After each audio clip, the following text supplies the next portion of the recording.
Assalamu alaikum wa rahmatullahi wa barakatuh. Amanya nedobozi nze IBRAH Mukasa. Yonna gyosinzira okubanga otulaba nkwanirizaako ku Extra Digest mugoba nsonga. Olunaku olwaleero era nga wotulabira wano tusazeewo tunoonye ku Honorable Geofrey Lutaya. Ate abasinga gumutegerera mu kisaawe ky'okuyimba naye nga ate yesoze ekisaawe ky'ebyobufuzi era nga yayitamu bulungi nnyo with big margin ate awataali kuwakanyizibwa kwonna naye yawangula basigala bamugamba nti yoga otuwangudde mu mutima mulungi. Tumukyaliddeko mu makaage mu Kampala, mu kibuga Kampala era nga tuzze tunyumyemuko naye ku nsonga nnyingi nnyo zagenda okubanga alambulula. Twasembayo okubeera naye mu biseera by'ebigezo nga yakamala okumaliriza emisomo gye. Tumuddidde awangudde akalulu. Twagala kwebaza nno Katonda yatonda eggulu n'ensi nti buli lwofuula abantu betumanyi ne bawangula oba ne bafuna offices ez'enjawulo naffe awo nno tuweesunako ne tugamba yoga. Tuli ku Extra Digest mugoba nsonga era nga nkugamba nti yonna gy'osinzira okubanga otulaba emboozi yakugwa makerendo olwaleero tosagaasagana nywereraawo wennyini wootudde. Honorable nkwanirizaako ku Extra Digest mugoba nsonga era nsaba obuuze ku balungi abatulaba. Bannange mwena abantu abatulaba wano ku Extra Digest nsanyuse nnyo okubanga nange kwendi ku luno olunaku lwakedde nga lwange. Amiina. Kuba ndulabako abantu bangi njigoberera nnyo. Essebo taata. Ndabako abantu stories ziba zinyumira so leero lwange. Tweyanzege. Honorable twasembayo okubeera naawe byali biseera nga wafundikidde ebigezo. Era abantu balina abangi bakubanye ebituli mu bubonero bwe wafuna naye tekyakulobera gwe kugenda maaso na kirooto kyo. Anti kati omuntu bannayuganda bwe batyo nti bw'oba olina kyogoba olina kusooka kulowooza ggwe. Olina kusooka kwefaako. Kulowooza ggwe, tolowooza bali. Yeah. Kuba sirowooza nti omuntu amaze emyaka egiri mu 25 nga tasoma. Osobola muzza mu X2 n'akola ebibuuzo n'enkana n'abaana babeera mu kilaasi buli lunaku. Kiba tekisoboka. Era olaba nti bwe nakiwa omwaka gwe nawaayo nenguwaayo nenzijjawo n'ebivulu nenkola kingi ngenda kusoma.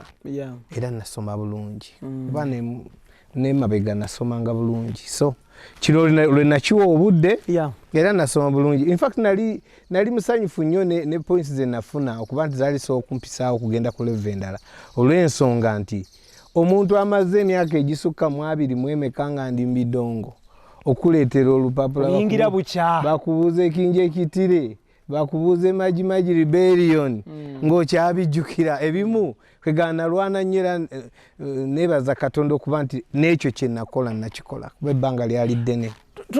Twejjukanyemuko Honorable wafuna obubonero bwali bumeka? Obubonero kati bw'oba ate gwe kennyini munnamawulire obwerabidde naita era singa saita sandigenze kulevonda. Honorable tuwagala kuyozayo zaffe ng'aba Extra Digest mugoba nsonga ne bannayuganda okutwaliza wamu okuwangula akalulu. Kulika yoga. Mukama mulungi byonna Mukama yabikola. Honorable abatulaba bano bali abagadde okumanya wasanga kusoomozebwa ki mu kunoonya akalulu ako era akalulu wangula otya kyekikufuula ow'enkizo ku banno be wali nabo mu lwokaano? Akalulu twalimu abantu 7 naye twalina obuzibu bumu nti abamu emirimu gyaffe nze n'emirimu ogw'okuyimba n'omulimu omulala gwe nina awantu gyonna gyali affected ne COVID. So nali siyingiza mbintu ebyasinga okuntawanya zaali ssente. Tolina bw'osobola kujja kigambo ssente mu kalulu. Bitambulira wamu kubanga ne bw'ogamba nti abantu togenda bawa ssente olina okufuna ebyuma ebigenda okwogera. Olina okupangisa emmotoka, olina okuwa ttiimu y'ebyo kye tugenda okulya nga ttiimu enoonya akalulu. So nasanga obuzibu bungi. Obuzibu obwokubiri kwe kumatiza abantu b'ekakuuto nti basobola okulonda omuntu ataliwo NRM kuba mu history y'akakuuto tewabangayo wadde yali abayimiriddeko mu maaso nga si NRM. babeera be NRM nga n'abagudde mu kamyufu bonna kalaba bagenda okusimbawo babanga bakibiina kimu. Kati era bwe najja tebandaba nga threat, balaba omuntu ayingidde mu bintu mu kintu kyabwe nga balaba oli wa kisaazi nga tekyalikola. Waliwo omukulu omwe yaŋŋamba tukwaniriza mbyobufuzi, twali ku mukolo yagamba tukwaniriza mbyobufuzi weebale kujja, twali ku mbaga emu era tukwaniriza weebale kujja ate weeraba. Ne mubuuza lwaki ng'omulabako bw'oti n'amazima tuli ku mbaga n'agamba nti ozze mbyobufuzi tukwaniriza ate weeraba kuba obifulumye kuba tojjidde mu NRM. Naye nze nalina confidence nti babakooye, nali nkiina mu mutima nti babakooye. Kyakikufuula ow'enkizo ku bantu abe wali weesimbe nabo omusanvu okubawangula? Ekyanfuula ow'enkizo ekisooka ddoboozi lya Katonda, ekyokubiri mu kutandika nga tetunaba na kufuna kaadi nagenda mu bonna nga nze gwe balabanga bumuyimirira awo nze gwe basobola okwidentify nga nti oyo lutaaya nga nina fan base eyabawagira music nabo ntandikwa nene kikulu nnyo ekyo. kati ate ekintu ekyamalamu akagoba ye Honorable Kyagulanyi okuba nti yatwendosinga mu NUP ekyo nze njitwala nti lyekonde ki evvannyuma eryasalirawo akalulu kaffe ako kuba abasajja baali b'amaanyi saagala kubayisa mu maaso naye eddoboozi lya Honorable Kyagulanyi lyakola kinene nnyo kuba yakiyingizaamu abantu nti kisoboka era ne kiba naffe eddoboozi lyatuwanga nti kisoboka naffe lyetwatwala so siyinza kumuggyako ago gaali maanyi ge. Okay, Extra Digest mugoba nsonga IBRAH Mukasa gemanya gange tuli ne Honorable Geofrey Lutaya. He's a businessman, he's a father, he's a farmer and he's an entrepreneur. Gwotulabira wano tumukyaliddeko mu makage. We are powered by Niski Beauty Experts abasangibwa ku AMM Plaza omwaliro ogusooka room number F2 nga bano bakafuluba pedicure, manicure n'oku training aba makeup artists abali professional. Ate nga bano bakugamba nti bakubireko balina mobile studio ya makeup basobola okusanga anywhere ne bakukolako buli kimu ne kitambula bulungi nnyo. Niski Beauty Experts endabikayo kyekitibwa kyo. Ate nga still we are powered by Roast Coffee Academy abasangibwa ku Alwada Mall okuliraana airport UAE nga bano bakugamba nti bakafulum latte art, brewing, coffee roasting nebigwa mukoweryo. Nonya trainer Tiger buli kimu kitambule bulungi nnyo. Tuli ne Honorable Geofrey Lutaya. Honorable, tutunulire the first 100 days after you swearing in as a member of parliament mu mwezi ogwokutaano insha Allah nga mumaze okulayira ennaku 10 ezisooka. Honorable Geofrey Lutaya ateeseteese kukola ki mu nnaku 10 ezisooka? Ennaku 10 ezisooka kyensookerako ddala bwe mala okulayira ngenda kuddayo ekisooka ngenda kuba n'olukiiko ne ttiimu yange yonna yanoonya obululu then twengaginge abalonzi tutandike okuwandiika kuba togenda kuwamatuka eno n'ekintu kyogamba nti abantu b'egindi baagala kino oyinza okutwala ambulance ng'olwedde balina 2 naye kati tugenda ku bitundu tugenda kuba tulaba ggombolola ku ggombolola tulabe ki kye tusobola okutandika nakyo. Obwamemba wa palamenti bagamba nti takola ateesa buteesa naye eyo njogera y'abakodo ne bw'okola ekintu tebakigaana fe ate tugenze tulina ekirowoozo nti nga tetunayisa mu biteeso tugenda kukwata ku katono ke batuwa tukolere ki abantu so nina ekirowoozo nti ngenda kumanya nti bwe ngenda wano balina kizibu kinti bibiina by'abakyala ng'akatono kenna nsobola okukalekawo ogwo omusaala gwe bagenda okutuwa manyi tujja kugabanako n'abantu baffe so ennaku 10 ezisooka za kutalaaga essaza lyonna nga bwe liri buli wamu mmanye exactly bwe nkola kino kyekisinga bayamba bwe nkola kino kuba totwalanga butwazi kintu oyinza okitwala noga nti kamba twalire tenti mbatwalira amasefulya nga babibawadda ne biba nga babirina si bibi nenga si kyekizibu kyabwe nga balina obwetaavu obulala so kati wano tubadde nga mu kalulu tugenda tusaba kalulu kati tugenda kutambula ennaku ezo 10 kugenda kumanya kizibu kye kisinga amaanyi mu kitundu ekyo. Honorable bw'otunuulira Kakuuto gy'oli mu kukiikirira leero mu lukiiko olufuzi olw'eggwanga Parliament, obwetaavu bwabwe obusinga buliwa ebbanga ly'omaze Kakuuto n'ebbanga ly'omaze ng'ofeffetta akalulu, obwetaavu bwabwe obusookerwako buliwa? Obwetaavu obusinga ensonga gyento esinga okutwala ng'ensonga ennene mu Kakuuto lwe luguudo. Bizinesi efuga Kakuuto eri ku nnyanja eri kasensero byesinga okuba ey'amaanyi esobola okwakomodatinga abaana abavubuka abawera 15,000.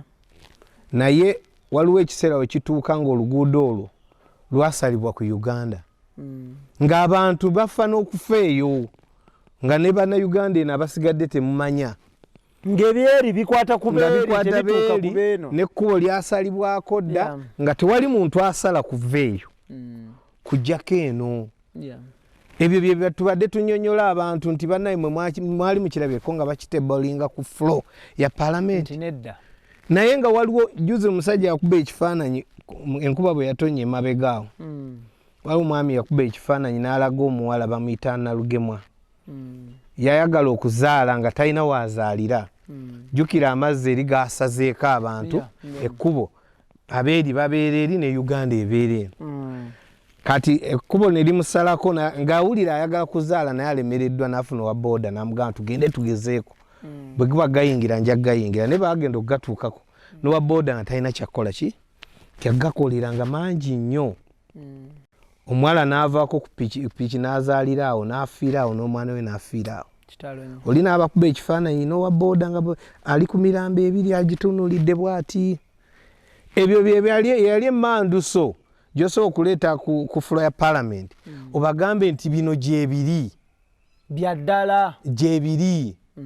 Mu biseera bya COVID baagambanga nti lockdown biki nga tebamanyi na kifeeri ng'ogamba omuntu nti gwe vuga ogendeyo nga talina waayita. So osooka oluguudo olwo y'ensonga nnamba emu kubanga lwe lusupply nga lulina booda ey'eminziiro. Kakuuto alina booda 3 alina Mutukula alina Minziiro alina n'Ennangoma.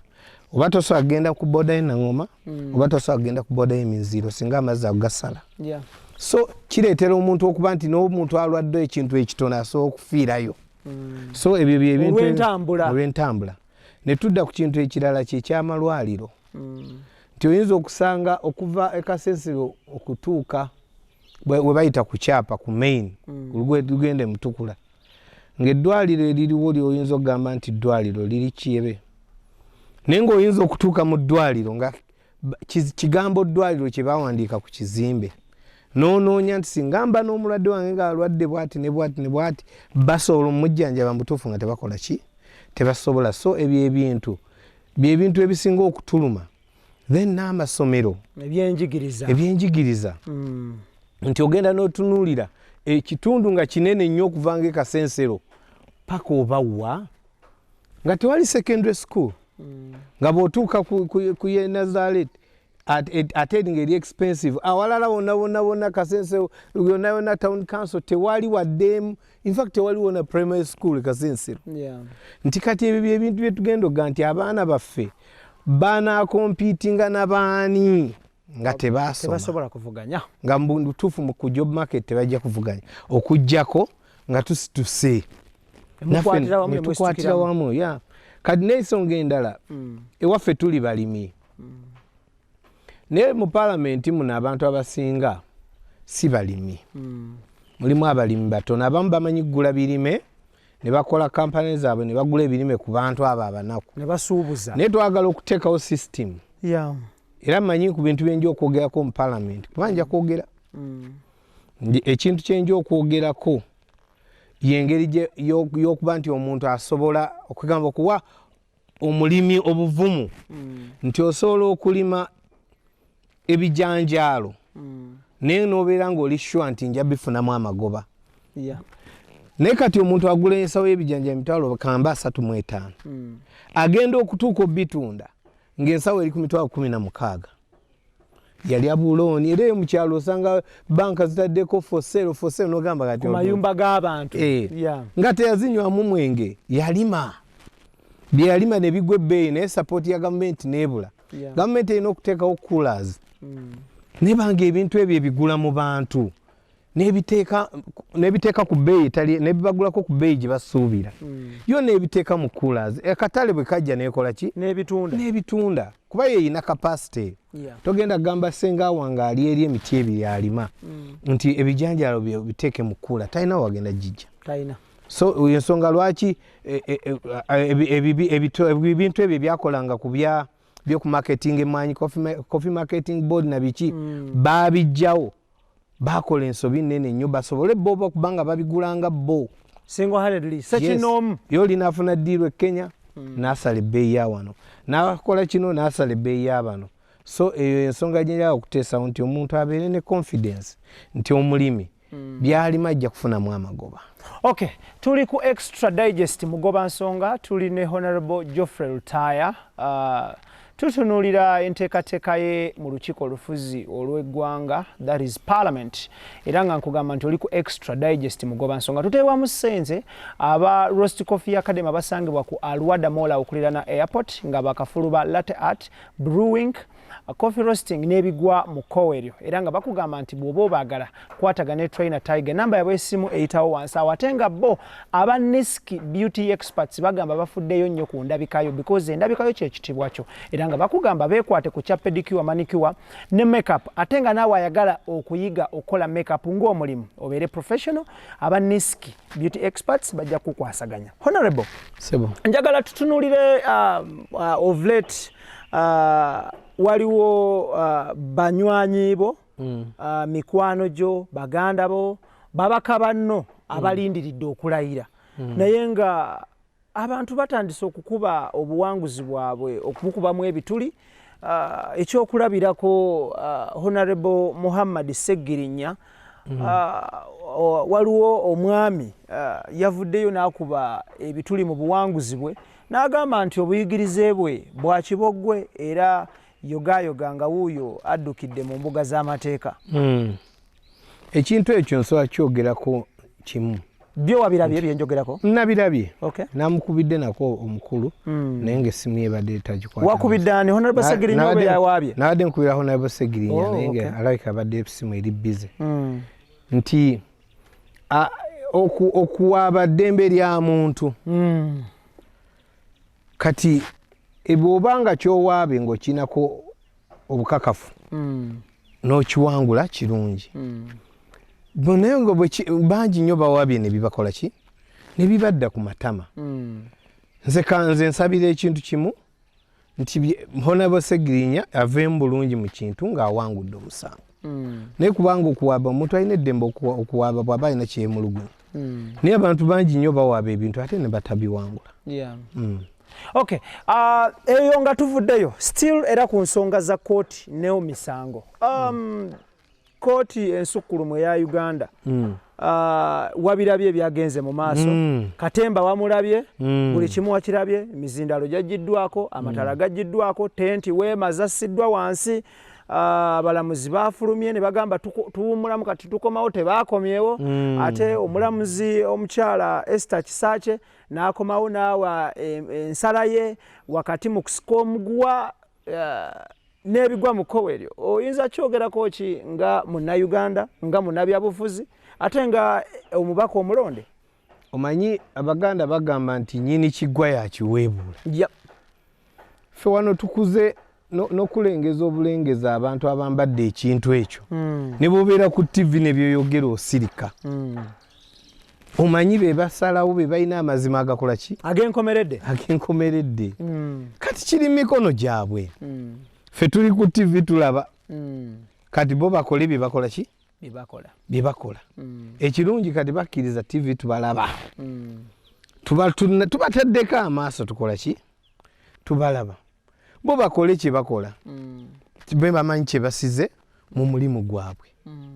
Bye bakola byonna. Omanyi kibi nnyo. Nze taata wange yankolera ekintu kimu ne maama wange. Nti nabalabanga besimbu paka kuva mu nsi. Naye nayinako omuntu ewaffe eyo yali musajja mukambwe ennyo ku bawalabe ng'abawalabe baali yali n'abawala nga bana naye lumu yakwata omuggo n'akuba omuwala afunye olubuto ku lujja n'amukuba bubi nnyo nnyo ne bwe bajja abataka okwogera naye bamugamba nno nga tonnakuba muwalawo sooka weebuze gwe emirundi gy'okomawo waka ng'ofuse mu ngoye taata afuka mu ngoye simanyi gy'ojja ate maanyi gakuba muwala waffe gakangavvula muwala wo afunidde olubuto ku lujja ekiki ekiba na kitono kati ne bano gye bakola kigenda kutegeeza binene nnyo nnyo nnyo bye bagenda okusalira emisango bye bakola bitegeeza kinene nnyo ku bantu abagenda okusalirwa emisango bameka abagenda okumatira bamuswaba ekirungi bo bennyini tewali na muntu avudde ebbali nga badde bagamba nti Kyagulanyi ayuzizze kooti kati si yagiyuzizza kati kooti yeeyuza kooti beeyuzizza bo kakati ffe abali eno wansi buli nkima gyeko genda waggulu gyolese obwereere nga ffe tulaba kati ffe katulinde ekiddirira mu bigambo by'omulamuzi omukyala Esther Kisakye yalaze nti okulonda kusazibwemu akalulu kasazibwemu obuwanguzi bwa mwami Museveni President Museveni busazibwemu okulonda kuddibwemu naawe ensonga mpitirivu nnyo nnyo nnyo nnyo nnyo nnyo nnyo. What is your take over that? Over her decision? Yep. Yeah, it was her decision according to her. And I take it to be the right position. Yeah. That is what I can say. Kulonda nawe mu kulaba okuko ogamba obuwanguzi bwa mwami Museveni busazibwemu okulonda kuddibwemu? Kwandibadde kwaddibwamu nadda bangadde bakisalawo nadda. Ebintu ebyali mu kalulu kano bye twalabako bye bitono kubanga kamera bwe ziba zasobola okulagako ebyo ogolooze wataali kamera waliyo ki biba biyitirivu waliwo obuwanguzi bwe bakuwa naawe ng'olaba nti oba nandibulese nnyini bwo gwebuwa kyali kibi nnyo nnyo nnyo nnyo so omulamuzi oyo ne bwolabye nga bagezaako omufrustratinga abadde alina kye batya okuwulira ne minority report bagiwuliriza era egenda ku record bo badde bagityako ki I know kiri gye bali kuba mulimu gwabwe. Honorable nga tuvuddeyo eyo njagala tutunuulire embeera olwaleero abantu bavuddeyo ne batandika okuba ebituli mu ssiga eddamuzi balaga nti likolera ku ntoli za muntu omu. Future ya judiciary mu ggwanga Uganda ogirabawa? Egenda kutuuka okubanga olumu esala n'ekituufu abantu ne bawakana kwe kiva kaŋŋambe singa nkeera ku makya n'enkuwa omulimu ne nkugamba nti IBRAH njoleze emmotoka eyo okola nnyo okujooza erabike bulungi okole ki onsanyuse nze yakuwa ki omulimu kati nabo bwe bali jukira nabo balina eyabawaaki omulimu golooza balina kusanyusa ani?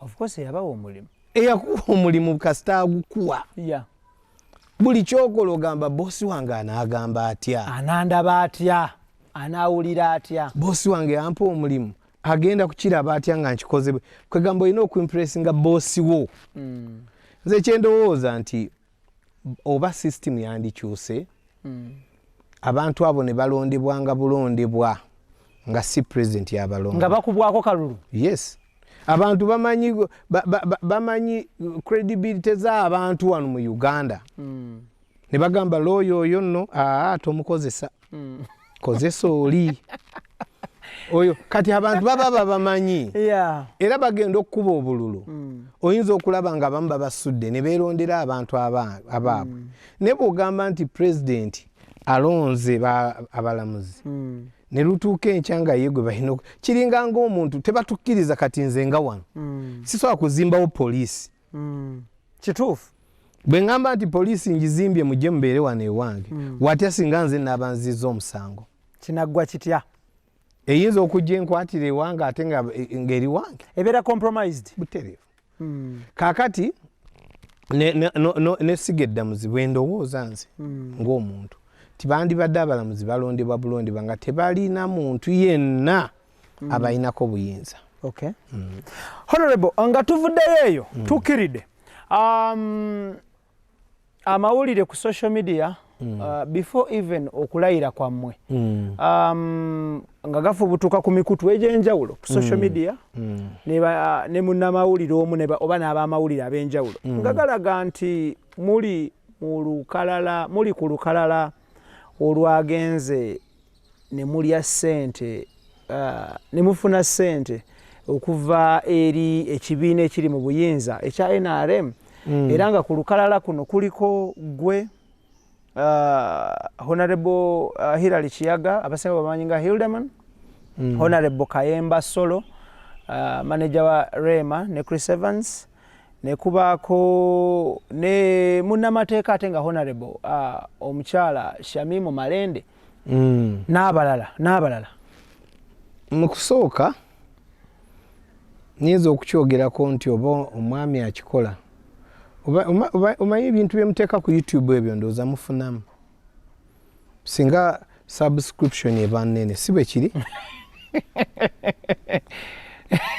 bwe kiri oba nnina bwe kiri taata bwe kiri numbers don't lie kaakati gw'olowooza Museveni ayinza okwagala lutaaya n'agaana okwagala bali abasajja ab'amaanyi abadde mu palamenti abanene yeeyagala lutaaya ku ddakiika eno amukolere ki abo abasajja ffe baatwesimba maaso kati nkugamba amazima nga singa tukyanoonya nakalulu ne tubagoba n'ensawo zaabwe eza ssente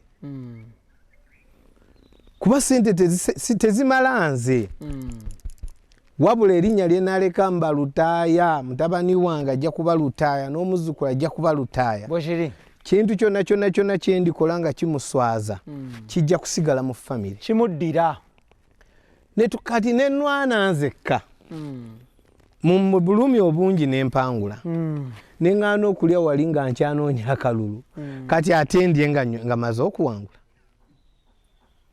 nga ngenda kufuna n'omusaala bagenda kumpa neeze emmotoka simanyi neeze mbiwulire simanyi neeze essuuti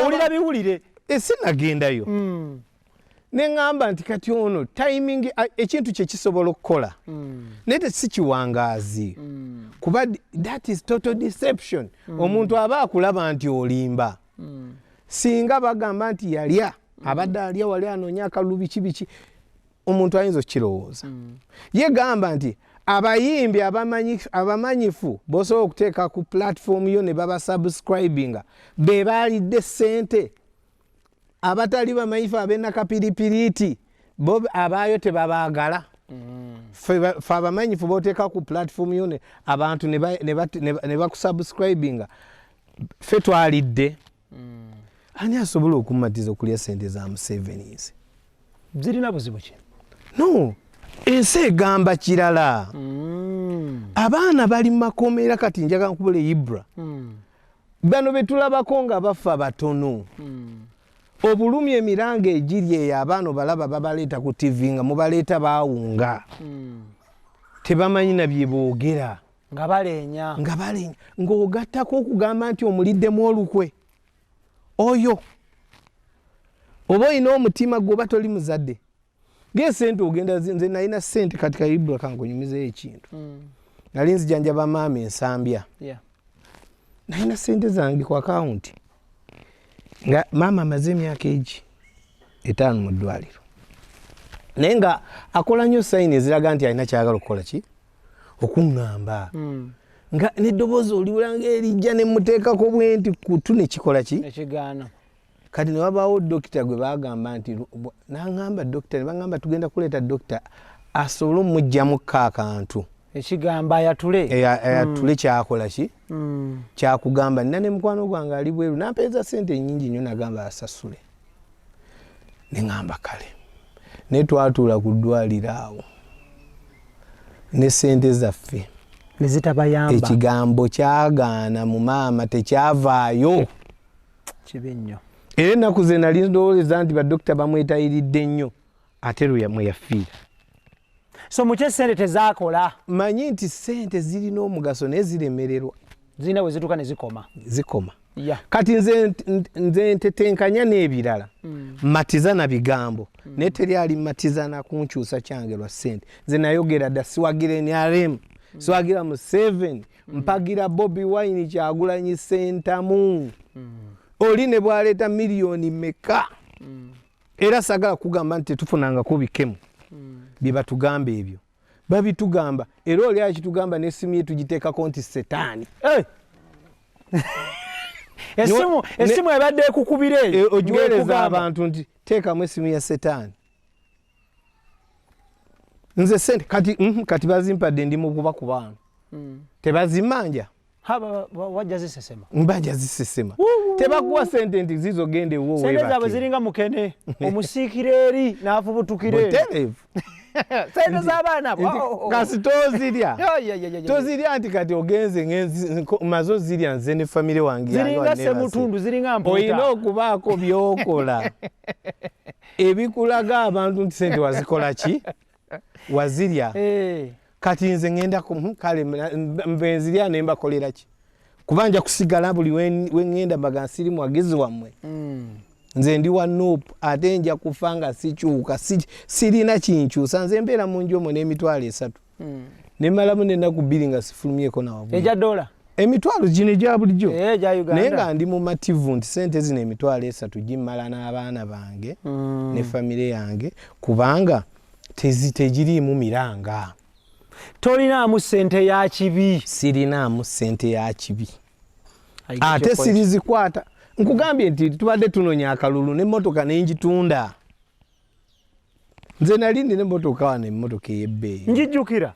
Naye nina gye nsanzeewo RAV4. Ate RAV4 gye tuvuga babiri.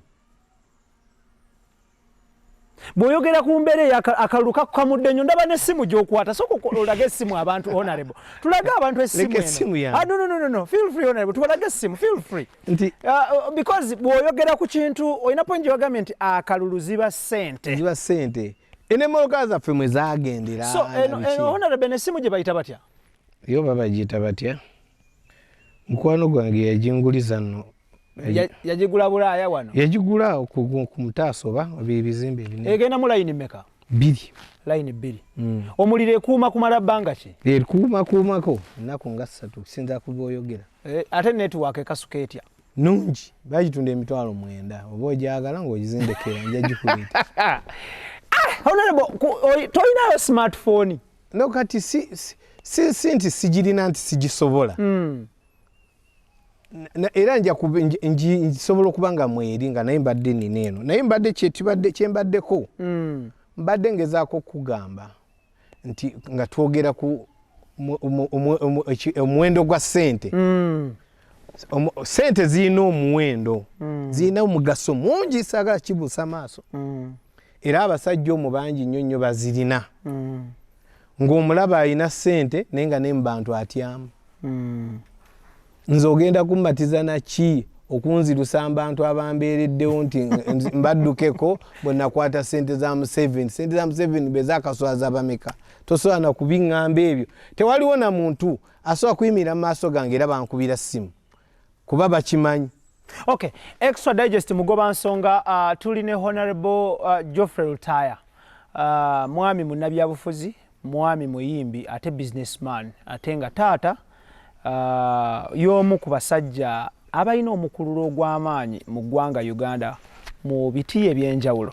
Programu yaffe eno extra digest mugoba nsonga wano ku mukutu gwaffe tuteebwamu ssente aba Niski Beauty Experts abasangibwa ku Plaza omwaliro ogusooka room number eri F2 era nga bano bakafulu ba pedicure manicure makeup nga kwotadde n'okuyigiriza abo abaagala okukola makeup ng'omulimu so weekwata ba Niski Beauty Experts oberenga oyakayakana oba oshanana ate aba roast coffee academy abasangwa ku Alwada Mall bakugamba nti gwe ayagala okuyiga trainings ezenjawulo brewing latte art coffee roasting nebigwa mukowero bekwate buli kimu kitambula bulungi babalo ku traininga ne bakufunira n'omulimu because bayina contacts mu bifo ebyenjawulo bw'otuukawo kwatagana ne trainer Tiger yajja okubanga agusa ensonga yo.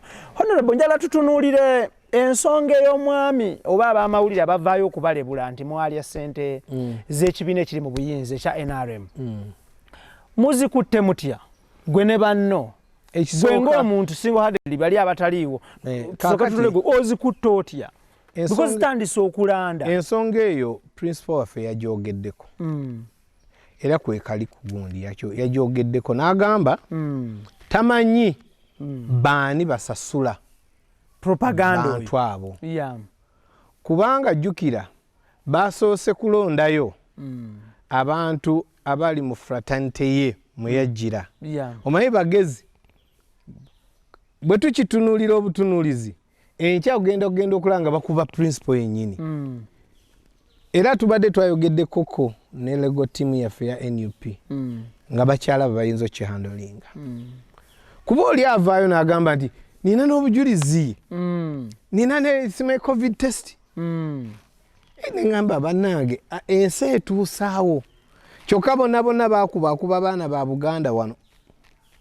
wano omuganda y'abalala abeeri agamba tebaalya naye wano NUP wesinga ki amaanyi naye baatugambye nti musooke mutunule ne ttiimu yaffe bwekola ki bwekola naye tuli mu kwogeraganya nabo ne bannamateeka balabe bamutuuze tugende mu kooti bamugambe nti leetako ku bujulizi leetayo akantu kamu prove yes nti abantu boleeta proof yo nti Lutaaya yagendako wano omanyi tewaliwo bizimbe ebyo byaba abasajja wosobola kugenda nti wali kamera naye mulageko Lutaaya nga akatambinga asalinkiriza ne bwaba nga ali mu parking oba nga ali bweru wa kikomera kasita ogamba nti Lutaaya wuuyo ng'ali bweru wa kikomera oba gundi wuuyo ng'ali kubanga byonna balimba ate nze nkwadde ebbanga ttono omwami oyo akikola manyi nti ajja kukola ekintu ekijja omuleetera obuzibu kuba byakola si bya mirembe anoonya ssente mu mbeera embi mu bubi. I get your point. Ssente bw'aba ayagala okugjaku omuntu ssente ayina kuyiiya kati omanyi be yakakanga ateekwa okuba alina baakubira essimu kati obbakanga naawe ngenda kuteekako omuntu n'alowoozaamu okwewozaako nange nadda ddi ku TV Balutaaya bo babadde balina abantu ku TV basobodde okwewozaako nze abantu bange abeegindi n'asobola okwewozaako nga bano kwata ndeka yensonga nno amawulire gye mugatuusizza eyo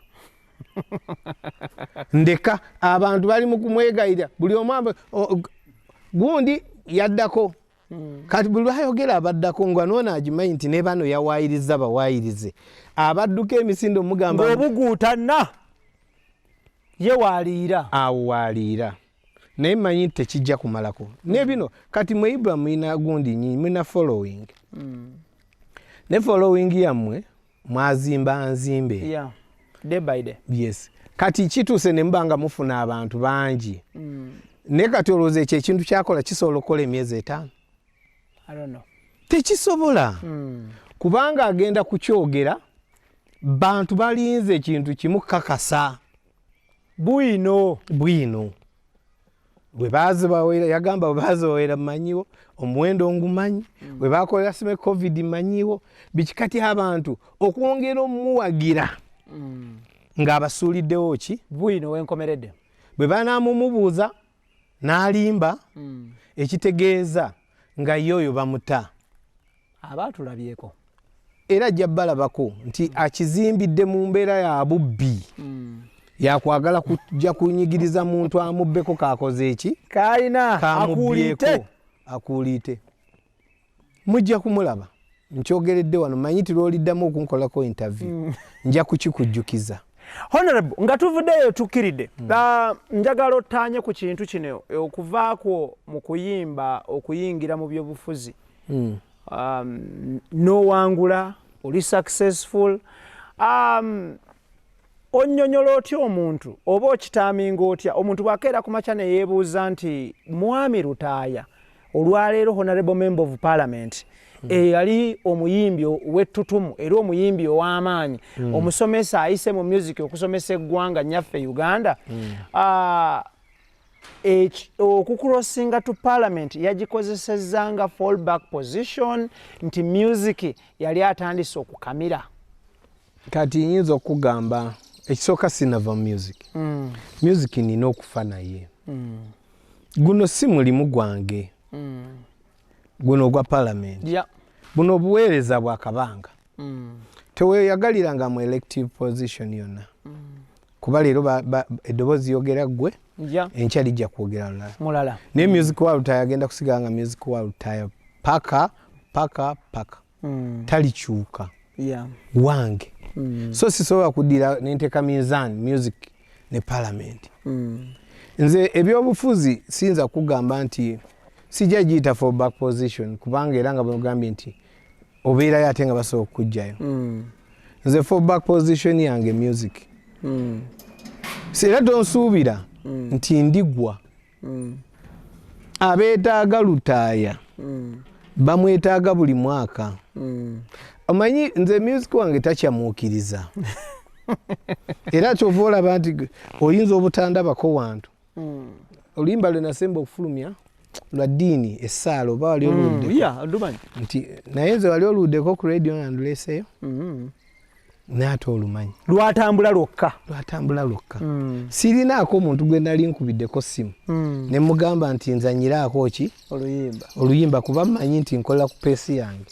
Era oluyimba olujja kgenda gye lukola ki? Gye lulina okutuuka. Naye buli mwezi ogwo gutuuka nsobola okusolozaamu ssente ze nsobola okulyako emyezi 3 ne famire yange. Nti ennyimba zaffe ze tukuba nze natagetinganga working class.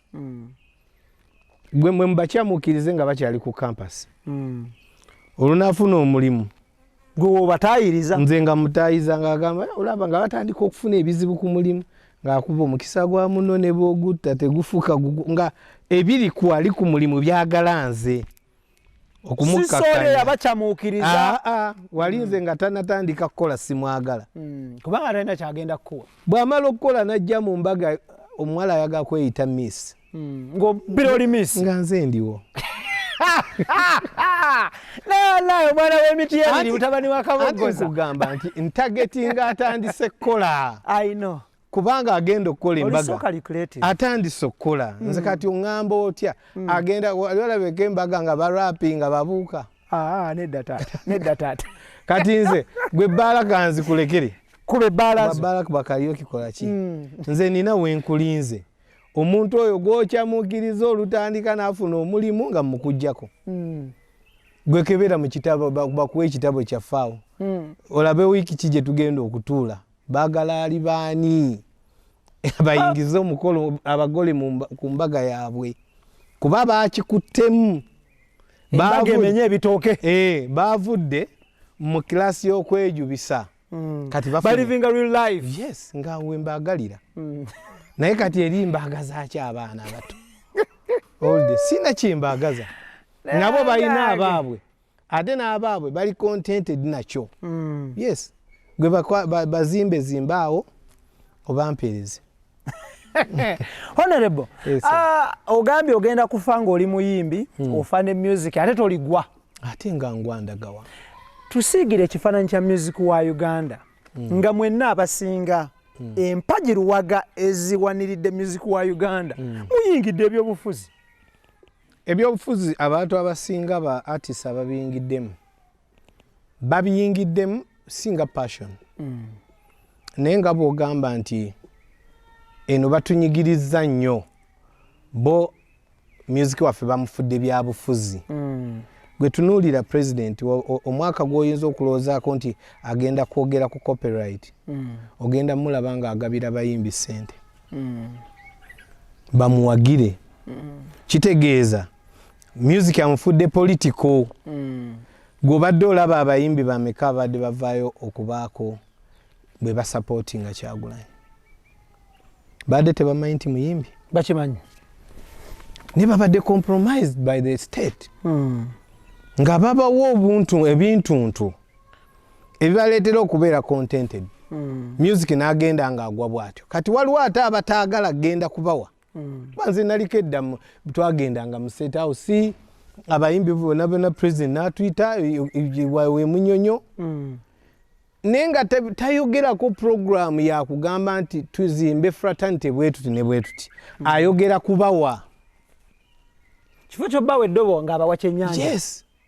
kati ffe abeesalako ne tagenda n'ekyo naffe politics music ne tumuyingiza mu politics ne mwenkanya evvumbe ne tuba nga boogera mpa nze njagala kwekolera nze njagala musaala saagala kugamba nti bampe toyagala kugabirirwa saagala kumpa sigenda kgenda nga kusabiriza president buli lunaku paka ddi nze nkugambye twalingayo ndowooza walingako naawe we baayitanga president ayaga ku meeting aba artist ne mugenda muleete proposals za zisako ne tuzireeta ne batuuka n'okugamba nti ssente za sako nazirya ne bagamba mumbuuze lwasembayo abaana bakukiika statement yawo nti ssente wakuulita n'ekikuti ne bagamba ssente era byalinga bino ojjukira kye nagamba nagamba ng'ebyo ebiri bya bulimba bijja kuggwa mangu wakyogerako lwe twasembayo okusisenkana kuba nali sina lwaki mbibeerako nnyo nga manyi bya bulimbe nga manyi bijja kusaanuuka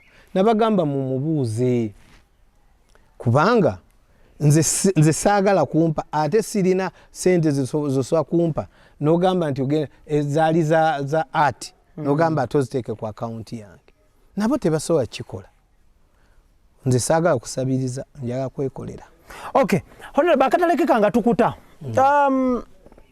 mu house gye wayingidde olindiridde kulayira kyokka tulina ababaka balinga ba mirundi ebiri oba esatu tulina ababaka ababeera ku fulo wali ne banja ensonga abo ngera bakafulu nnyo tubalaba nnyo ku UBC because eweereza parliament ne tuba n'ababaka bongo nsonga olumala okwanjibwa bwe bati mu korido wali bwe bati nga bazitema ne tuba n'abalala bonga bayingira ne batuula emabegeyo ne basalako bwe bati ne bateekako ekinkumu oba omukono akaabwe ak'okutuula ne kayingira onaagwawa gwe nga fresher ndi ku bantu abagenze n'ensonga nze okutuula emabega n'okulinda okuwuliza mikyo nanja biwuliza nga maze kutebolinga nsonga z'akakuuto nje kuzoogera era tonsuubira kuba nti ngenda kubeera mperekeze mu palamenti nze obulamu bwange tondabangako mu byakuwerekera njagala awantu nga nsobola okuba nga njogera ekyandeese tondaba mbeera abantu bandaba nga ndi musiise naye mpenetrating awantu wotansuubira waliwo abantu babadde bakubaganya ebirowoozo eyo bangi nti osanga oli omu ku abo banaafuna okukaluubirizibwa n'olulimi olukozesebwa mu palamenti oluzungu taata kola programu nga ya luzungu tandika wa nedda ekirungi nze omanyi tompisa bubi nze ndi muntu anti ekirungi wooli ate nange nkola ki wendi tetuli nti nkugambye nti jangu mwezi gujja nkugambye kati omanye abantu bagenda ne batwala oluzungu nti n'awantu we twandibadde twogerera Oluganda ntitwandibadde twogera luzungu ngezesa kuba wooli biteeta ensonga zo zonna kuba wooli nange nkola ki wendi Honorable, what are the few things you're looking at table in the parliament? First of all, the equitable distribution of resources. You see the way they handle urban areas. Yep.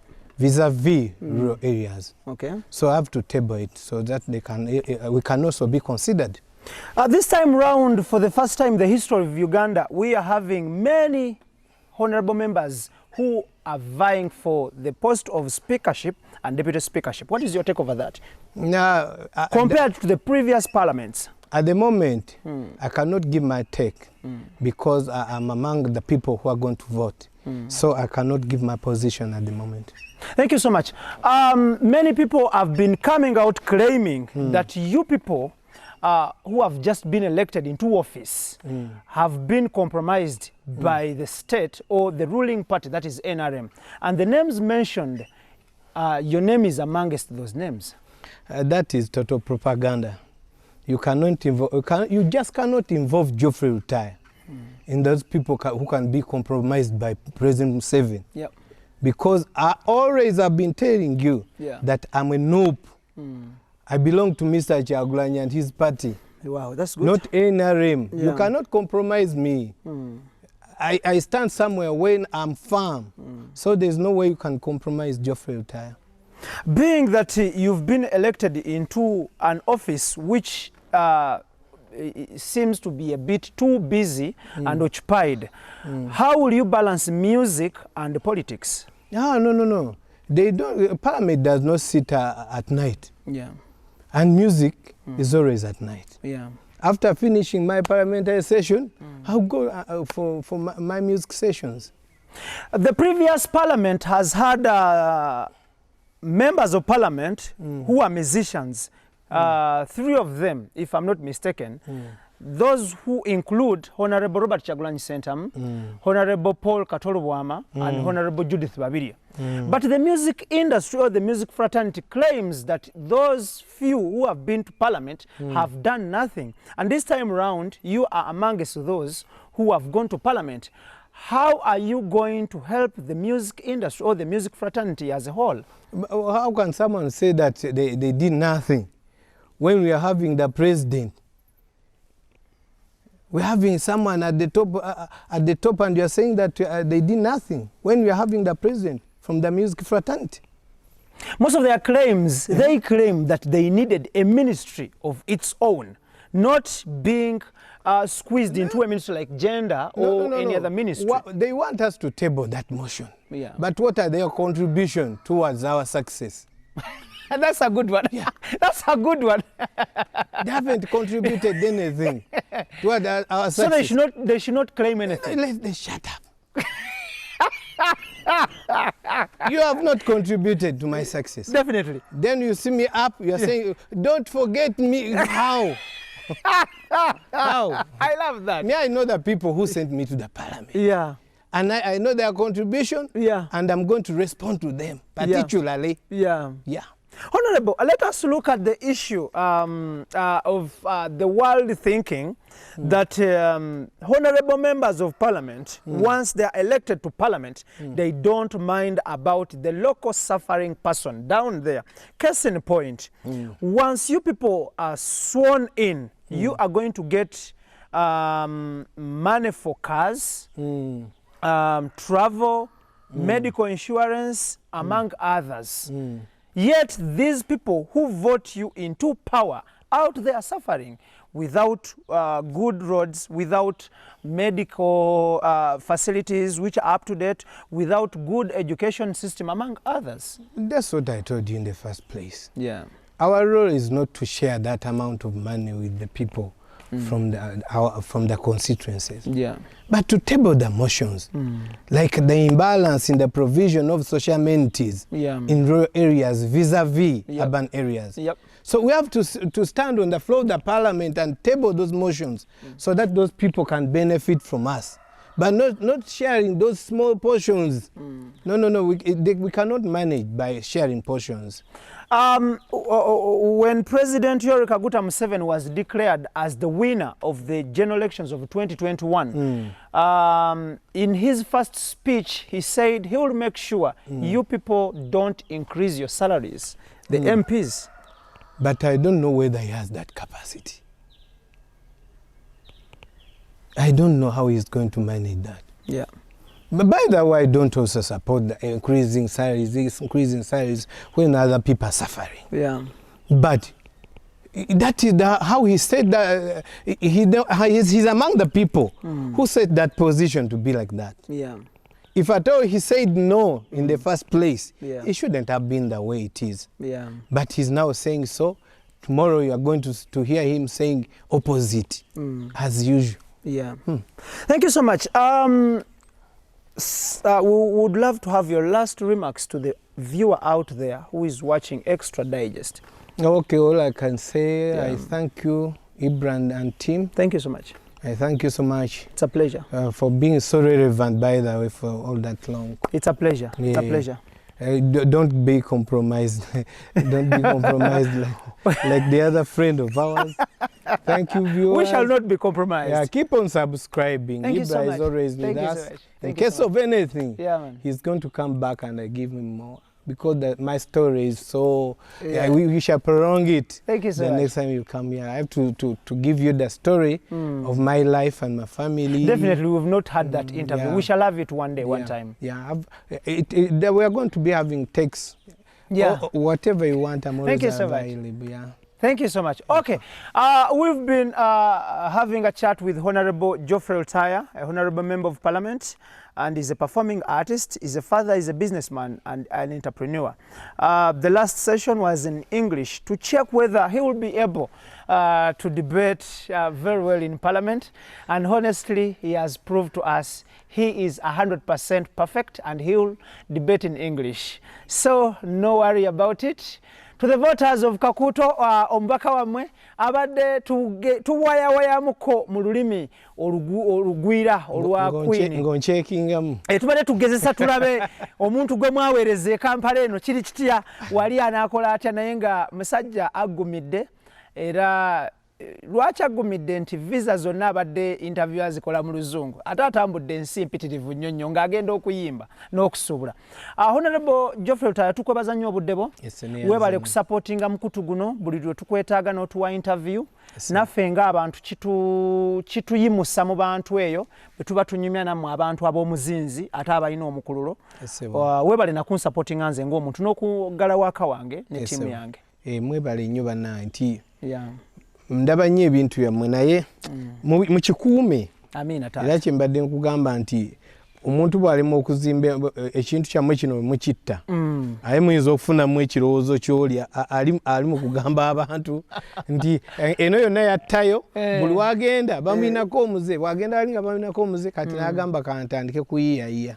Ebyo byagamba abantu nti twalya ssente tebijja mukolera afune kyazimba ekituufu abantu kye bagoberera. Tweyanzege Extra Digest mugoba nsonga tuli powered by Nisk Beauty Experts abasangibwa ku MM Plaza omwaliro gusooka F2 ye room number bekwate buli kimu kitambule bulungi kulwa makeup pedicure manicure n'okutraininga abagala okubeera ma makeup artist abakabi atenga Roast Coffee Academy ku Alwada Mall okulyana airport UAE bakugamba nti byonna ebikwatagana ne coffee roasting brewing latte art n'ebigwa mukoero bekwate buli kimu kitambule bulungi atenga olina kukwatagana n'omwami amanyiddwa nga Trainer Tiger IBRAH Mukasage manya gange kulwa Extra Digest mugoba nsonga nebaza Idris Lukwago, Daniel Mugoya, Keith Kanabi, Netone Senabulya. Atenga nawo omulungi awagira omukutu guno n'alaba waka waffe nkugamba nti shout out, salute my brother or sister. Bera bulungi, wera batukwatagana omulundi oguddako. Assalamu alaikum wa rahmatullahi wa barakatuh.